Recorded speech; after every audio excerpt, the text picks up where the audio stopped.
Felt like just yesterday the football season started, but Foster, we are at the last week of the regular season.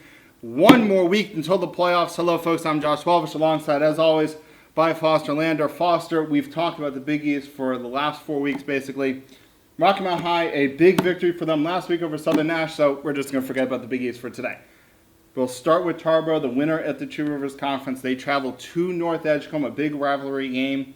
Probably not as much esteem as we thought maybe at the beginning of the season. But when we look at the Vikings, what is their strength now here heading into the playoffs next week? It's the same thing that it seems like it always is. It's their ability to run the football with, it seems like they have about 10 guys that can do it. I mean, Jacob Hunter, Fuki Williams, Devontae Davis. The list goes, I mean, it's too many to name really, but the fact that they have run the ball consistently against basically everybody they've played, that's their bread and butter. Well, definitely. And the Vikings, for the first time in a long while, actually have a chance to be the number one seed. A win over the Warriors, and they are in the drawing for the number one seed in the 1AA East. We'll switch across Edgecombe County to Southwest Edgecombe, a big game for them against Wilson Benningfield. The Cougars have a shot for the share of the Eastern Plains title against the Bruins. Foster, we're talking about this off camera. Both teams very fast, very athletic. You saw Benningfield take on Southern Nash. What are some of the things the Cougars are going to have to worry about when dealing with Benningfield? Benningfield, they tried to spread Southern Nash out, which is not the best idea against Southern Nash, who has plenty of athletes on the perimeter. Benningfield really didn't throw the ball well. The quarterback is not very accurate, so they'll have to be able to run the football out of that spread against Southwest. Definitely, and you know, as we said, I mean, Southwest is very athletic, very fast on the defense. It'll be an interesting little matchup.